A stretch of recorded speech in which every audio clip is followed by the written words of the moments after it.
Estamos con el profesor José Luis Flores Méndez. Le agradecemos que nos conceda esta entrevista. Profesor, se están cumpliendo 30 años de la inundación de 1991, que empezó allá a principios del mes de agosto y que para estas fechas, pues San Pedro ya era una isla. A usted le tocó como primera autoridad hacerle frente a aquella grave contingencia. Lo recordamos hace 30 años, Tavares, teníamos 33 años, Tavares, no me digas si lo recuerdo con precisión. Sí. Pero recuerdo que primero, estando José Ramírez Robles como delegado de la Comisión Nacional del Agua en la comarca lagunera, nos había informado junto con el gobernador Eliseo Mendoza Berrueto que serían extracciones controladas de la presa Palmito y Zarco en su momento.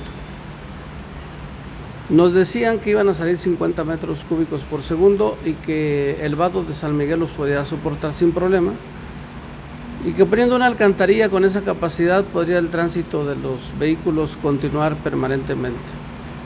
Fue una temporada de fenómenos naturales, de diversas precipitaciones que dieron lugar a lluvias permanentes durante casi 6 meses, es decir, empezamos en agosto, pero terminamos hasta principios de febrero del 92.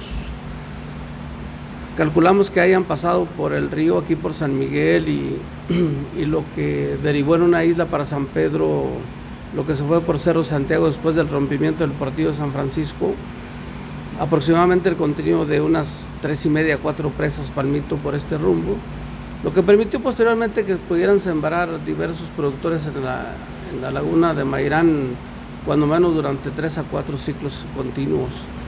Y eso también nos puede significar que las inundaciones o las precipitaciones extraordinarias tienen diferentes expresiones, las que causan daño y las que causan beneficio, como el caso que estamos ahora platicando.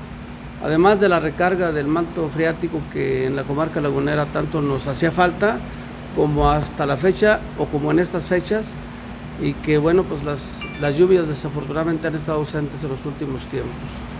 Yo relataba en algún momento de mi responsabilidad como alcalde que traíamos un daño aproximado de 3.000 hectáreas en su momento, entre maíz, frijol, algodón fundamentalmente. Pero después hubo, no sé, 5.000, 10.000 hectáreas de siembras de diversas, o sea, algunos se atrevieron a poner girasoles acá para el lado de Ventanillas, otros más cártamos en una gran cantidad de superficie, tanto en la parte ejidal como en la parte de la laguna de Mairán, y fue una época en que en aquel tiempo don Cuco Esparza pudo sembrar 500 hectáreas de algodón aproximadamente en aquellos tiempos, cuando en su momento el algodonero había sido desaparecido temporalmente casi al 100%. Afortunadamente fueron daños materiales los principales, no tuvimos pérdidas humanas. La gente fue, con respecto a 1968, muy solidaria, la gente se quedó en los frentes de trabajo. Traíamos cuando menos entre 16 y 20 puntos críticos en el río, tanto a margen izquierda como a margen derecha, desde la presa de Guadalupe hasta, digamos, hasta San Nicolás, Santa Rita, en fin, pasando presa de Cleto hasta la presa de Guadalupe. Teníamos nosotros un responsable de la presidencia por cada uno de los puntos, que nos daba por radio las noticias de cómo estaba el comportamiento del río. Pero aquí el reconocimiento es a la gran solidaridad que se dio de parte del gobierno en aquel tiempo de don Carlos Salinas de Gortari, a través del secretario de Agricultura, Jan González, y a través del secretario de Comunicaciones y Transportes, Caso Lombardo, que es quien nos trajo físicamente el puente que ahora tenemos en San Miguel desde aquellos tiempos. Entonces, fue una gran colaboración del gobierno federal. El gobernador Eliseo Mendoza Berrueto puso una comisión aquí encabezada por el ingeniero Galo Medina, que interactuaba entre los afectados, el gobierno municipal y el gobierno federal, para atender a los afectados en cuanto a las necesidades que estaban siendo atendidas o afectadas por el río. Afortunadamente,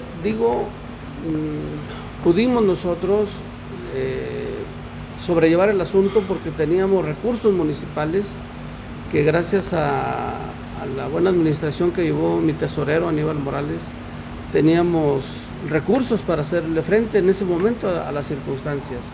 Ya después nos fue recuperando un poco el gobierno del estado y el gobierno federal. Lo que nos permitió en ese momento el recurso disponible fue que pudimos recuperar Presa de Cleto como un sistema de comunicación entre norte y sur, sur y norte, para que las comunicaciones ya perdidas en el vado de San Miguel no se interrumpieran. Es decir, el comercio, los estudios, los enfermos, todos pasaban por Presa de Cleto. Nosotros empezamos casi a finales de agosto a dejar de transitar por San Miguel, mucho antes, porque los 50 metros cúbicos que nos habían dicho que iban a estar regulados, rápidamente se fueron a más de 300 y creo que a más de 500, porque ya el cauce del río era insuficiente para conducir tanta agua. Afortunadamente, las primeras, casi desde el principio hasta el final, pero en los primeros días, los lugareños de la ribera sur o norte inventaron una serie de formas de comunicarse, es decir, lanchas hechizas ahí en las casas que hacían la comunicación entre norte y sur. En Santa Elena, Juan Niño, como Dios lo tenga en paz, como un experto en la construcción, pudieron lo que ahora se llama el puente colgante de Santa Elena, elaborarlo, hacerlo con una consistencia bastante fuerte, y también había comunicación por ese lado. Entonces creo que el hecho de que haya corrido el agua de la que estamos hablando por el río Nazas nos permitió poner a prueba la calidad humana de los sanpetrinos, y creo que debo de reconocerlo a 30 años de distancia. San Pedro y sus habitantes es un municipio que cuando se une, cuando trabaja hombro con hombro, los problemas cualquiera tamaño que sean, nos hace salir adelante. Así es, sin lugar a dudas fue una experiencia muy, muy intensa, profe. Fueron largas horas. Lo recuerdo a ustedes, a Gerardo Bilbao, a Aníbal, a todo el personal, haciendo guardia prácticamente las 24 horas del día, durmiendo poco, comiendo mal. Pues mire, no comían tan mal, ahorita los ve y verá que se repusieron rápidamente, pero sí, la idea es que los responsables en cada punto estuvieran las 24 horas. No había trabajo en la presidencia que no fuera el que atendiera la inundación. No habíamos visto tanta agua en tanto tiempo. Les decía, en 1968 yo recuerdo que desalojaron el municipio y la gente se fue a diferentes puntos del estado. Ahora no, ahora dejamos como decisión de la presidencia que todos los hombres fuertes, jóvenes, se quedaran en las comunidades y ayudarnos a defender los asuntos materiales de la comunidad y evitar rapiñas en los ejidos, que solamente se fueran a los albergues los niños, las mujeres y los enfermos. Y así lo hicimos tanto para la gente que se fue a Viesca y Matamoros como los que se quedaron en la ciudad. Recuerden que ya en septiembre, más o menos antes del grito de independencia, que sí llevamos a cabo, ya los puentes Cuates habían cedido, ya teníamos un lago que se formaba desde entre los puentes Cuates y el Venado, Santa Brígida, hacia aguas arriba, casi San Pablo. Entonces era muy peligroso tener tanta agua contenida con bordos artificiales. Es decir, no tenemos un bordo de contención en San Pedro. Todo lo que hicimos lo hicimos con máquinas y eran relativamente fuertes o relativamente débiles como para soportar tanta agua estancada. Entonces decidimos el 22 de septiembre darle para tumbar, digamos, la costalería que teníamos desde los Puentes Cuates hasta San Pablo, y justamente con el 22 de septiembre nosotros declaramos el Día de la Solidaridad Sanpetrina, que lo dejamos en actas del Cabildo para dejar constancia de que hubo una corresponsabilidad gobierno-comunidad para salir adelante de este problema. Desafortunadamente, entre las cosas buenas y malas que representa el agua, lo difícil era la comunicación. La comunicación que teníamos en cierta medida era el tren, cuando San Pedro quedó aislado de Cuatro Ciénegas, o la salida a Cuatro Ciénegas, la salida hacia la Cuchilla, porque hubo un momento en que en el Cañón Colorado, tengo entendido que sí se denomina más o menos a la izquierda de Presa Cleto, tuvimos que romper para tratar de quitarle presión al bordo de contención que estaba por San Miguel. Que a 30 años todavía podemos darles un reconocimiento a muchos vecinos de San Miguel que ofrecieron sus casas para reforzar el bordo. La colonia nueva que está después del campo de fútbol en San Miguel hacia el norte es una colonia que se creó gracias a que ellos donaron sus casas para incorporarlas al bordo. Por la proximidad que tenían del bordo de contención, les pedimos que se salieran de sus casas porque era muy peligroso permanecer ahí.